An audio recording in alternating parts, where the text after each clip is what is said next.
1945. Alemania ha sido derrotada. Ahora se revela la terrible realidad de todo lo que han estado haciendo Adolf Hitler y sus compinches.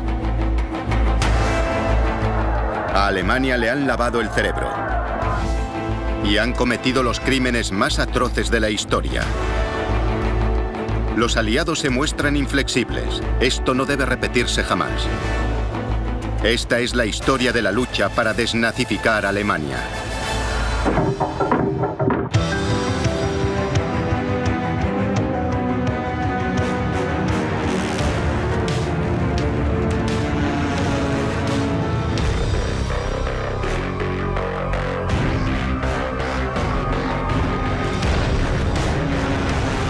El ascenso del partido nazi.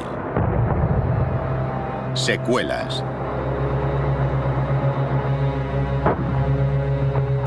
Abril de 1945. Las fuerzas aliadas que avanzan por Alemania realizan un terrible descubrimiento. La avanzadilla de soldados del Tercer Ejército de los Estados Unidos se topa con una imagen que desafía cualquier descripción. Encontraron prisioneros demacrados. Encontraron enfermedades. Encontraron hambre. Fue un gran shock ver aquello. Pero lo que quedó grabado en su memoria fueron los cadáveres.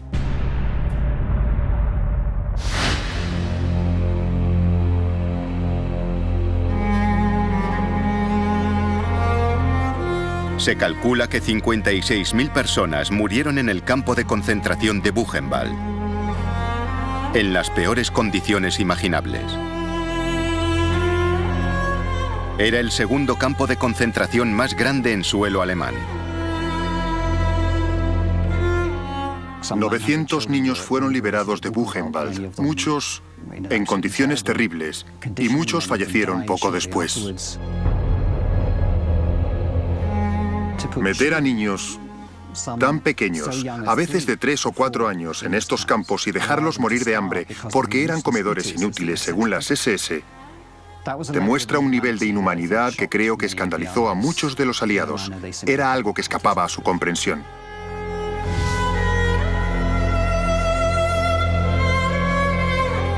La noticia se transmite por la cadena de mando y llega a las altas instancias.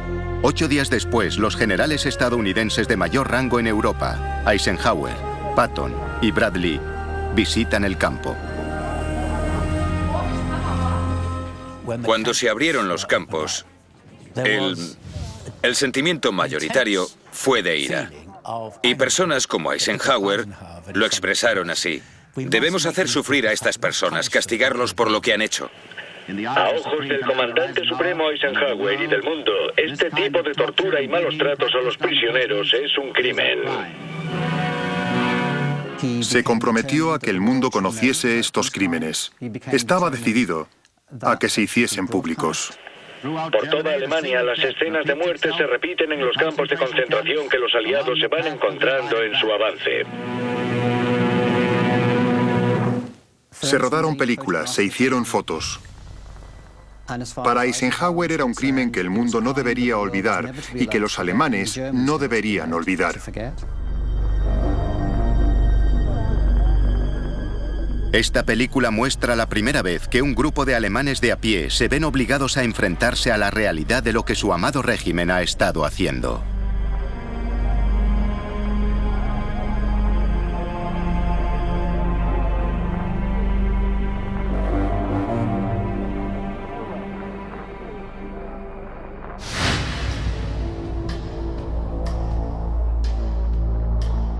Pero peores que los campos de concentración de Alemania son los campos de exterminio como Auschwitz y Majdanek, en Polonia, liberados por los rusos.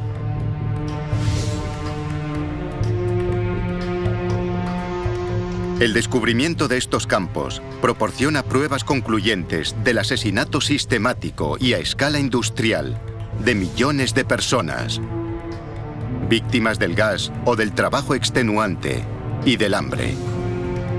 Los aliados se dan cuenta de que los nazis son un enemigo como nunca antes se había conocido. No han luchado contra una nación cualquiera. Han luchado contra un régimen de gángsters que ha matado al pueblo judío. Y ahora contemplan lo bajo que ha caído este régimen en su nivel de humanidad.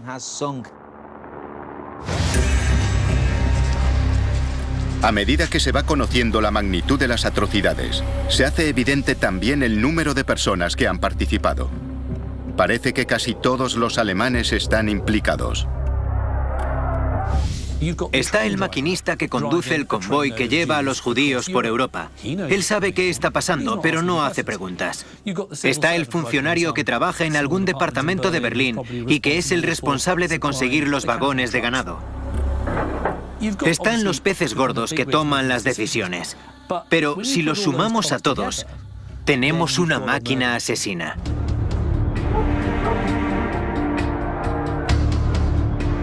Esta sofisticada organización ejemplifica una de las habilidades más perniciosas del régimen nazi: facilitar a los individuos la pertenencia a esta máquina asesina, sin que se sientan implicados personalmente, aunque los hechos ocurran junto a su puerta. La gente no quería ver.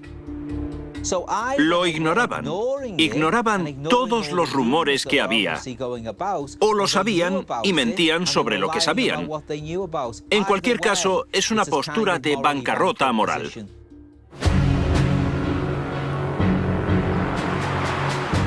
La magnitud del crimen es tan grande que los aliados se dan cuenta de que tendrán que cambiar la forma de pensar de todo el pueblo alemán. Los aliados reflexionan largo y tendido sobre lo que es más apropiado y más justo al final de la Segunda Guerra Mundial. Están ante un régimen que conscientemente ha exterminado a poblaciones enteras. Millones de personas han muerto, regiones enteras destrozadas.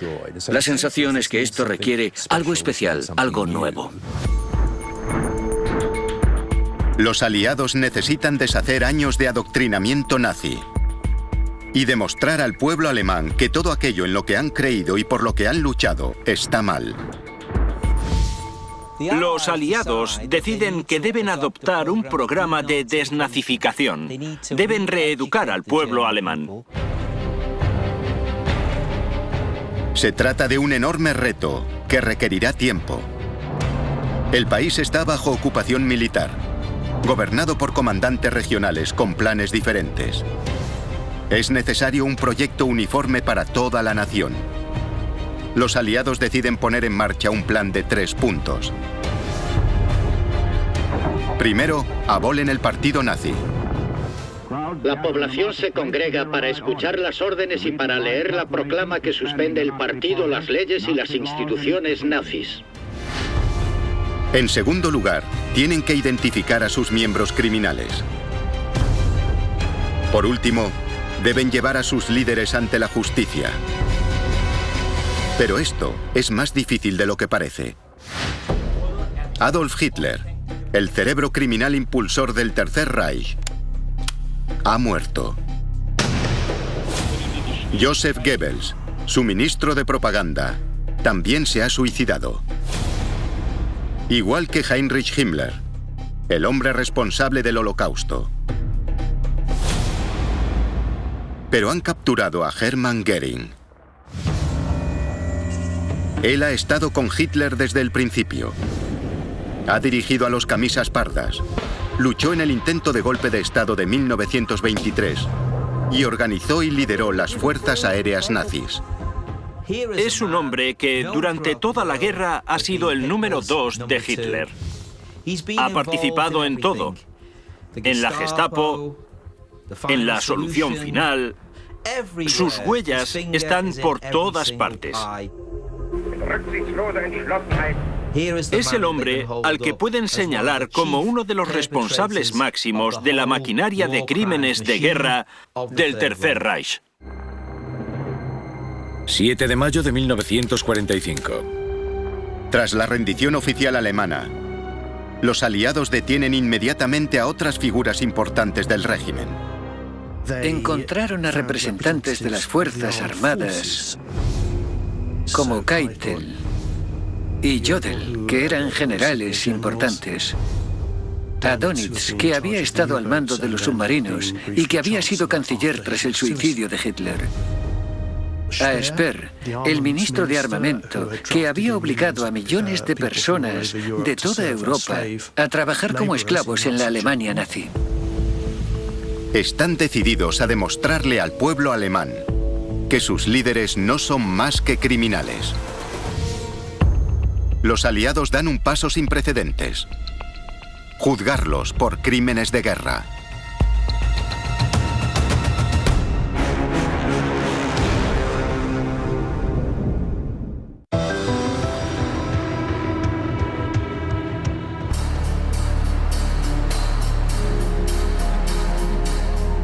...20 de mayo de 1945. En verano de 1945, los aliados tienen el control total de la Alemania derrotada. Ya pueden comenzar los procedimientos para que atrocidades como el Holocausto no vuelvan a ocurrir jamás. Para ello, habrá que limpiar la mente alemana. Necesitan demostrar a la opinión pública que los líderes nazis en los que confiaban y creían no son más que una vulgar asociación criminal.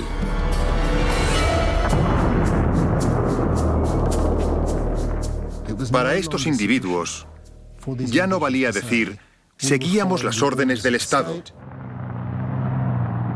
Los aliados querían demostrar que estos actos, estas decisiones, no fueron simples actos políticos, sino que cruzaron la línea de la ilegalidad. En Londres, durante junio de 1945, el primer Tribunal Internacional del Mundo promulga un nuevo paquete de leyes.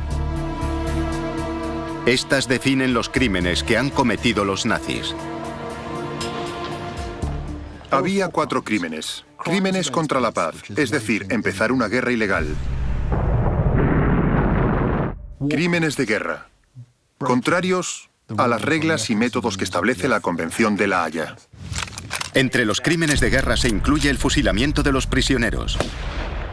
Pero hay cosas peores. Crímenes contra la humanidad, las terribles atrocidades contra el individuo. Y conspiración, la pertenencia a organizaciones criminales como las SS. Participar en esas organizaciones, participar en el régimen, se convirtió en un acto criminal.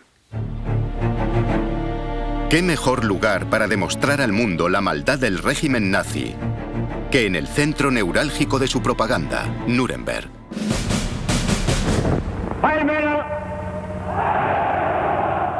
Nuremberg había sido sede de las grandes concentraciones del partido nazi en los años 30 y fue allí donde se aprobaron las infames leyes sobre ciudadanía alemana.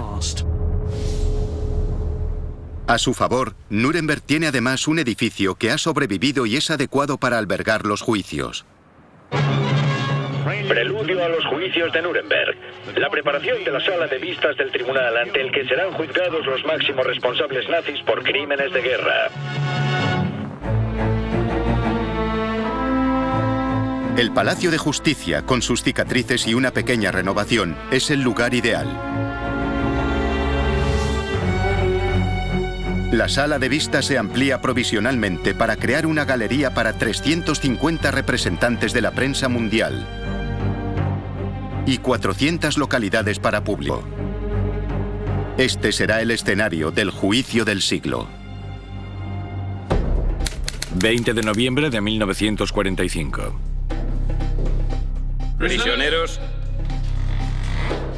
A primera hora de la mañana, 6 meses después del final de la guerra, Hermann Göring y los demás acusados son acompañados desde sus celdas hasta la sala de vistas.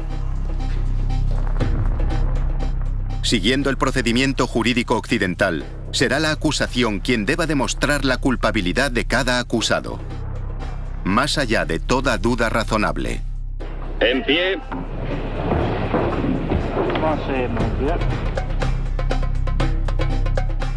El juez británico Lawrence se dirige a los acusados.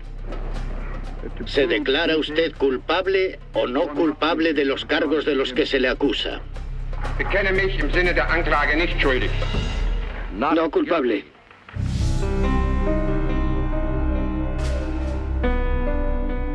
El proceso pronto se empantana.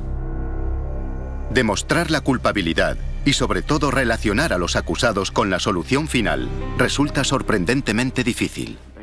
Me gustaría mucho recordar al tribunal que... Durante el juicio, la acusación se encontró con todo tipo de dificultades. Los acusados argumentaron que aquellos documentos no llevaban su firma, que no estaban relacionados con esa rama en concreto de la administración y, en ciertos casos, los acusados conocían el contexto bastante mejor que la acusación. Las cosas no marchan según lo previsto por los aliados. Goering, en particular, es muy hábil desmontando las acusaciones. Sus inteligentes desafíos y sus afirmaciones osadas embelesan a toda la sala. Pero no durante mucho tiempo. Al final, los aliados lo atrapan. Su as en la manga es el testimonio obtenido del comandante del campo de Auschwitz mientras estaba en prisión. Relata al tribunal la gran complicidad de Goering en la solución final, que por supuesto implica el trabajo en condiciones de esclavitud y el exterminio de los judíos de Europa. Goering es sometido a un careo con los otros acusados, antes de que las defensas concluyan su argumentación en junio del 46. Las pruebas eran tan abrumadoras y se demostró todo tan ampliamente basándose en los documentos, en los testigos y en las fotografías e imágenes de vídeo, que no había ninguna posibilidad de que los acusados saliesen libres. Solo restaba ver cuál sería la condena. 1 de octubre de 1946. A las 3 de la tarde, en privado, ocultos a la mirada de las cámaras y del público, los acusados vuelven desde sus celdas a la sala para escuchar los veredictos. Como nazi de mayor rango superviviente, Goering es condenado a muerte. El jefe de operaciones del Estado Mayor, el general Jodl, y su jefe, el general Keitel, también son condenados a muerte, junto con el ministro de Exteriores von Ribbentrop. Para otros, la condena es de cárcel. El almirante Dönitz, el sucesor oficial de Hitler, es condenado a 10 años. Su ministro de armamento Speer a 20. Y el antiguo viceführer, Rudolf Hess, a cadena perpetua. El mensaje al pueblo alemán está claro. Las personas que les han liderado y por quienes han muerto no son más que delincuentes comunes. Pero Goering no tiene intención de ponérselo fácil a los aliados. Su destino está sellado, pero él tomará 2 decisiones finales: cómo y cuándo morir.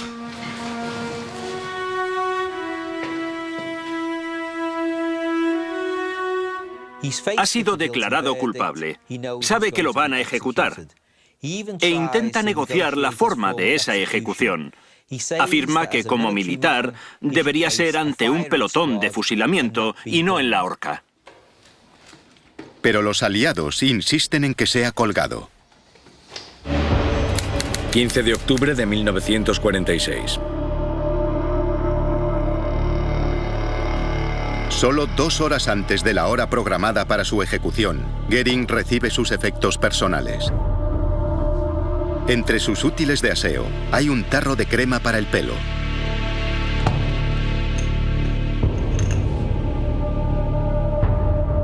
Al parecer, en su interior había oculta una cápsula de cianuro de potasio. A las 11 menos 10, el último de los líderes nazis acaba con su vida. Consigue escapar de la horca en el último segundo. Hasta el final, es un superviviente y abandona este mundo según su propia voluntad. Pese a todo, la fase 1 de la desnazificación ha concluido con éxito. El liderazgo nazi ya es historia. Pero ahora, los aliados se enfrentan a un problema mayor: ¿cómo desnazificar a 70 millones de alemanes?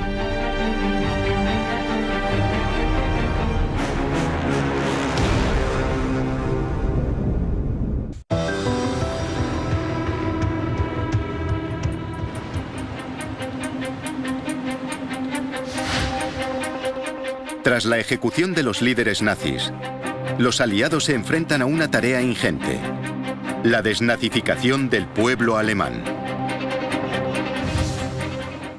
El nazismo dominaba todas las facetas de la vida. En cierto sentido, era casi imposible evitar estar asociado con el nazismo.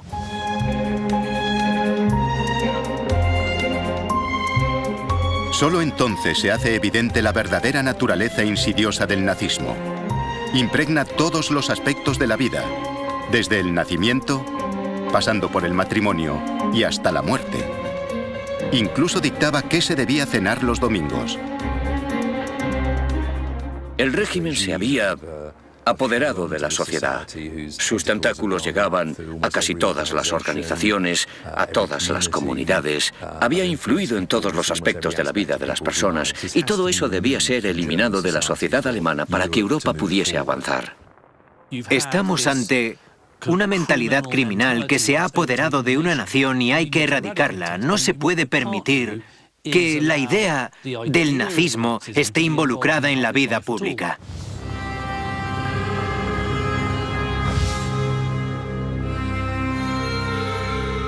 Erradicar todos los aspectos del nazismo es una tarea descomunal. Los signos visibles son fáciles de eliminar. La esvástica se prohíbe y la simbólica imagen del águila se destruye. Pero destruir la mentalidad nazi es mucho más difícil. Hay 8 millones de afiliados al partido nazi. El 10% de la población. Y millones más pertenecen a organizaciones asociadas. El problema de la desnazificación es que pertenecer al partido nazi no te convierte automáticamente en nazi con N mayúscula. Hubo gente que se afilió simplemente porque si no pertenecía al partido no podría conservar el empleo y por lo tanto acabaría en el paro y sus hijos y su familia sufrirían.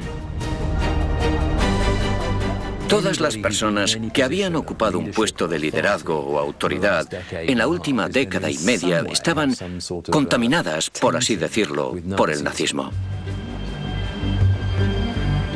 Los aliados decretan que todos los miembros del partido deben ser apartados y excluidos de cargos públicos y puestos de poder.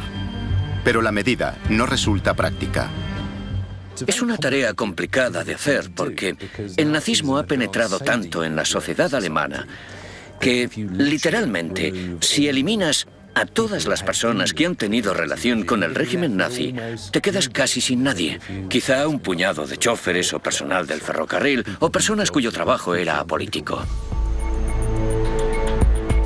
Con tantas personas involucradas en todos los aspectos del régimen nazi, los aliados deciden centrar su atención en localizar y perseguir a los nazis más comprometidos. Los que trabajaban en los servicios públicos, en la educación, en la policía, en la justicia, tuvieron que cubrir un cuestionario que era bastante largo, de más de 80 preguntas. Sirvió para investigar su historial político. En la Navidad de 1945 se habían procesado 500.000 cuestionarios, a razón de 10.000 al día. Pero con 7 millones aún por evaluar, el procedimiento duraría otros 2 años e incluso entonces una mínima parte de esas personas serían juzgadas. Ya en juicio, o esperando juicio ante los tribunales especiales, hay 2 millones de presuntos nazis. Las penas para los declarados culpables varían desde condenas largas a trabajos forzados para los peores hasta las multas para los menos culpables. Pero lo que mucha gente no sabe es que muchos de los peores criminales se están escapando con total impunidad. Están siendo exculpados deliberadamente.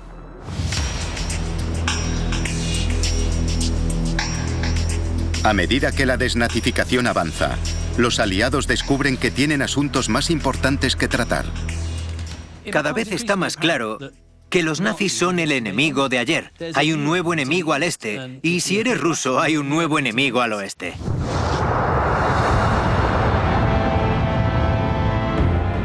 Es el comienzo de la Guerra Fría. Una escalada de tensión política y militar que enfrentará a los aliados entre sí y pondrá al mundo una vez más al borde de la guerra. Podríamos decir que la Guerra Fría comienza el 9 de mayo de 1945, el día posterior a la rendición.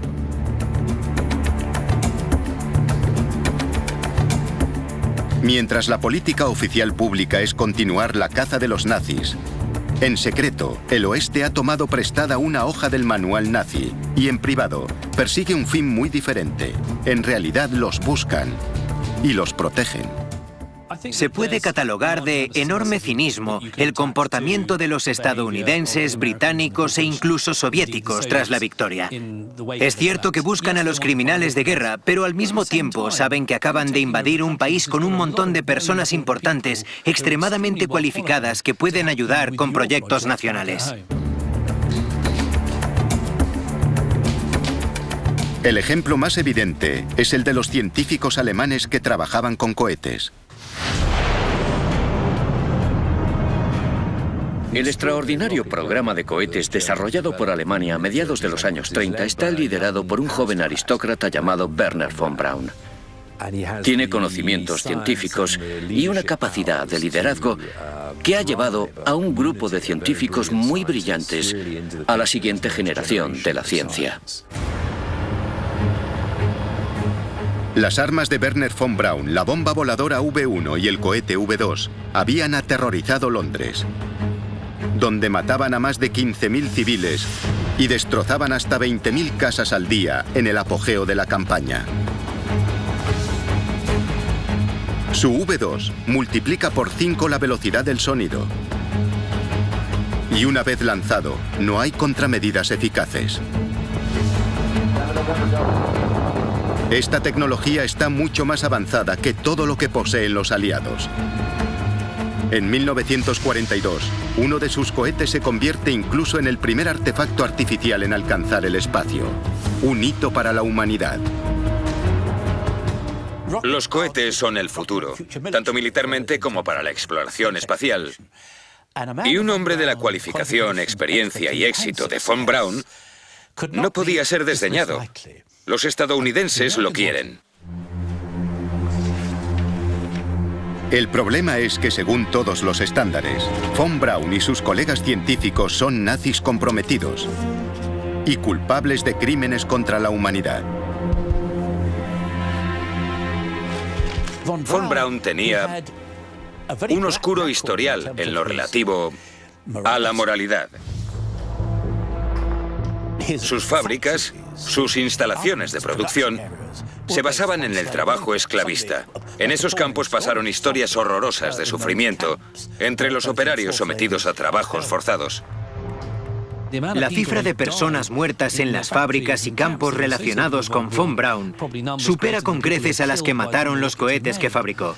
Todo el asunto es moralmente dudoso. A pesar de las terribles atrocidades que ha cometido, los estadounidenses deciden que lo necesitan.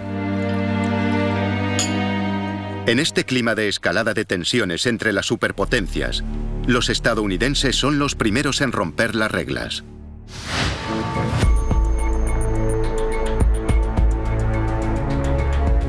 ...765 científicos e ingenieros de alto nivel del programa de investigación militar de Hitler se escabullen con destino a los Estados Unidos sin someterse a proceso de desnazificación alguno.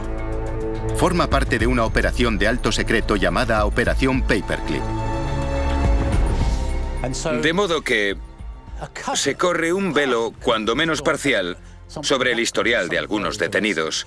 Si pueden ser útiles a los aliados individualmente, la política de desnazificación no se completa del todo. Pero hay complicaciones. Oficialmente, las leyes de los Estados Unidos prohíben a los nazis la entrada. Y el presidente Truman en persona ha prohibido expresamente el reclutamiento de nazis consumados. Para sortear este aspecto embarazoso de que muchos científicos están relacionados con el partido nazi, las agencias de inteligencia reescriben su pasado, eliminan toda referencia nazi, les dan nuevos documentos. Es escandaloso volver la vista atrás y ver lo que se hizo. Se tapó todo. Se mintió, debo decir, para que la realidad de lo que habían hecho algunos nazis nunca se revelase.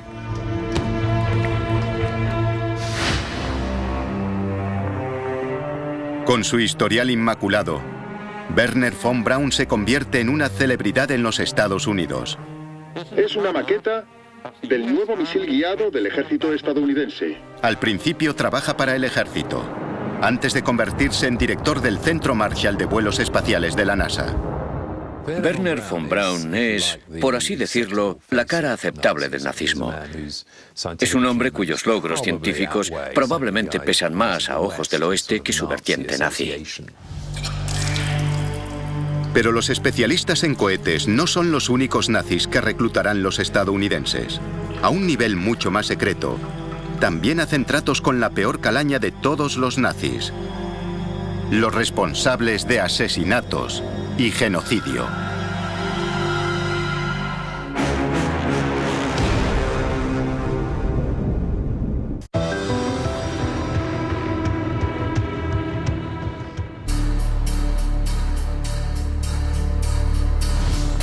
Al final de la guerra, el oeste se ha propuesto erradicar el nazismo y perseguir a los criminales de guerra. Pero la llegada de la Guerra Fría y la escalada de las tensiones entre este y oeste cambian el foco de los intereses aliados. Nunca existió un compromiso total por la desnazificación. Debería haberlo en términos morales, pero no. Y la política nos dice por qué. Los soviéticos y el oeste están enfrentados. Alemania se convierte en el frente de batalla en este nuevo conflicto entre este y oeste. La división de Alemania ha sido acordada. Tropas de los Estados Unidos, Gran Bretaña y Francia ocuparán la parte occidental del país. La Unión Soviética la parte oriental. Estas zonas, controladas por separado por los aliados, crean un semillero de intrigas y espionaje que alimenta una atmósfera de sospecha. La zona soviética rodea Berlín, que de facto se convierte en una ciudad dividida, lo que crea graves problemas a las tropas de ocupación.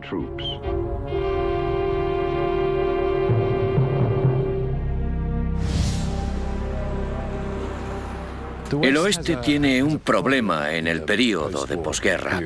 Quiere crear nuevas comunidades políticas que deben ser antifascistas, que no estén relacionadas con la ideología nazi de Alemania. Pero, por supuesto, quiere líderes que sean anticomunistas. La rápida transformación de Stalin de Tío Joe a amenaza roja soviética hace que los aliados occidentales suspiren por obtener información sobre el nuevo enemigo. Creíamos que la Unión Soviética era una amenaza para nuestra existencia y al final utilizarás a quien puedas para obtener información sobre el nuevo enemigo. Los Estados Unidos necesitan ayuda para enfrentarse a este nuevo enemigo, pero ¿a quién pueden acudir? Las únicas personas que saben cómo operan los comunistas, que tienen una sabida postura anticomunista, son los viejos nazis. Son las únicas personas que tienen autoridad y conocimientos para contrarrestar la posición comunista soviética. El odio secular de los nazis al comunismo les ha llevado a recopilar archivos y datos sobre el Ejército Rojo. Saben cómo operan los bolcheviques. Y lo que es más, están acostumbrados a detectar e infiltrarse en las células de inteligencia soviéticas. Llevan haciéndolo 15 años y ya tienen agentes que espían para ellos. Tienen un conocimiento de la política soviética y de la jefatura soviética que muchos en Gran Bretaña y Estados Unidos no tienen. Es una materia desconocida en el oeste. Para conseguir esta nueva información vital, los estadounidenses tendrán que reclutar entre las peores agencias nazis. Necesitan personas de la Gestapo y las SS. Entre los reclutados está un antiguo oficial de la Gestapo, Klaus Barbie. Barbie era nazi de carrera, con un historial brutal. Siendo un adolescente se alistó en las juventudes hitlerianas. La carrera nazi de Barbie fue viento en popa. Primero se alistó en la fuerza de élite de Hitler, las SS, los especímenes perfectos de la raza superior, elegidos por su odio a los judíos y por su fanatismo extremo. Después ingresó en la Gestapo, la temible policía secreta nazi. Si buscásemos al típico oficial de la Gestapo, Klaus Barbie sería el ejemplo perfecto. Fue responsable de actos de una brutalidad repugnante, ejercidos sobre hombres, mujeres y niños con la excusa de obtener información. Con solo 29 años, Barbie es un asesino sádico, brutal, que se ríe mientras tortura y mata en persona a los prisioneros. En Francia, era conocido como el Carnicero de Lyon y participó activamente en el peor crimen de todos, el Holocausto. Estamos ante un criminal de guerra sin ningún tipo de duda.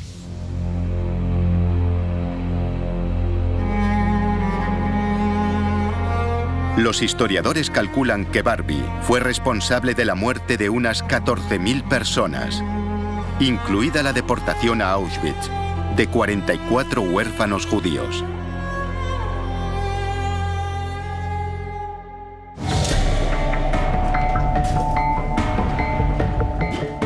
Pero Klaus Barbie también había sido adiestrado especialmente en contraespionaje, habilidades que ha perfeccionado, entre otros, con los rusos.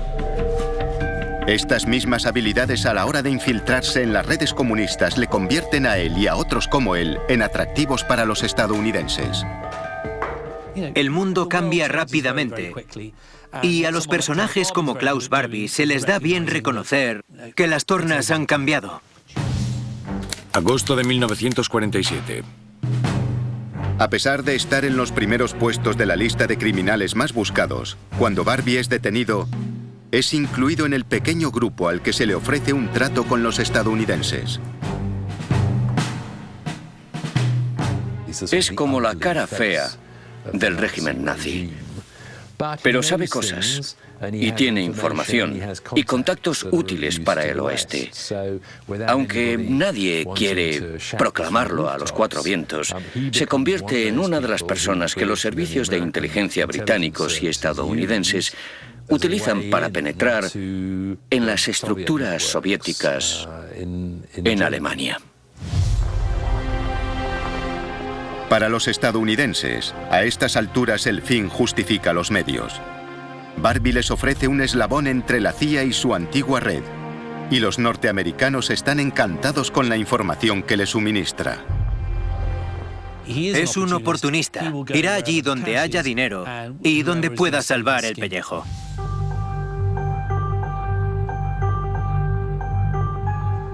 Pero en junio de 1949, la verdad sale a la luz. El hombre a quien los franceses condenaron a muerte por crímenes de guerra está trabajando para los estadounidenses. En 1950 todos tienen claro que Barbie ha dejado de ser útil como agente y para los estadounidenses resulta embarazoso tener a sueldo a alguien que ha cometido actos tan horrendos. Pero, en vez de entregarlo para ser juzgado, la inteligencia de los Estados Unidos opta por poner en marcha una conspiración que parece extraída directamente del manual nazi. Los norteamericanos deciden enviarlo a lo que se conoce ya como la Ruta de las Ratas.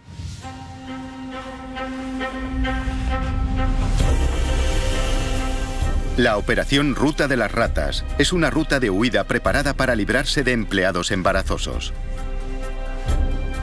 Los Estados Unidos entregan un pasaporte y una identidad nueva a Barbie, que se convierte en Klaus Altmann. Las rutas de huida pasaban básicamente por Alemania, Austria y cruzaban los Alpes para entrar en Italia y después zarpaban desde puertos como Génova.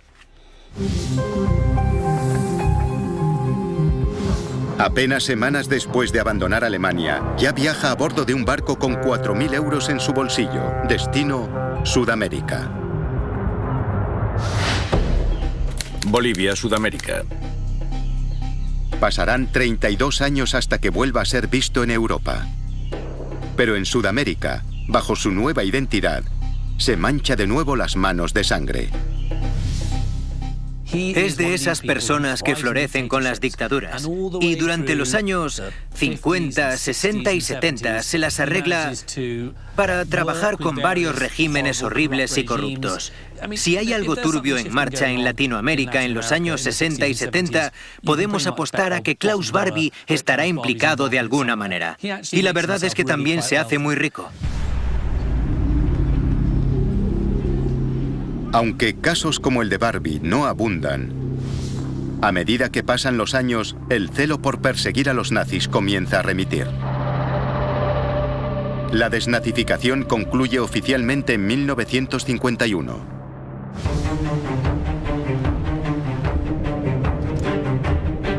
Pero a algunas personas les repugna la reticencia de las autoridades a perseguir a los culpables de crímenes de guerra. Y cada vez son más los particulares que toman cartas en el asunto. Son los cazadores de nazis. Estos documentos demuestran... Individuos extraordinarios, como un superviviente de los campos de concentración, Simon Wiesenthal, dedican sus vidas a perseguir, capturar y llevar ante la justicia elementos como Adolf Eichmann, el burócrata del Holocausto, y Franz Stangl, comandante del campo de exterminio de Treblinka. Ambos habían escapado a Sudamérica. Mientras que el matrimonio formado por Sergei y Beate Klarsfeld dedicó años a presionar al gobierno boliviano para que extraditase a Barbie. 4 de julio de 1987. Gracias a los esfuerzos de los Klarsfeld, Barbie es devuelto entre gran expectación a Francia, donde es declarado culpable y condenado a cadena perpetua. Muere en la misma cárcel de Lyon, en la que había cometido tantos actos infames en los años 40.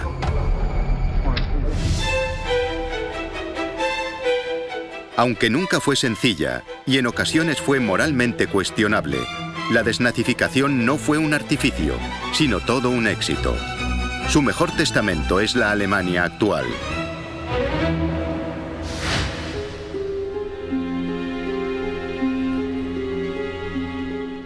El nazismo no ha sido una fuerza política significativa en Alemania desde 1945.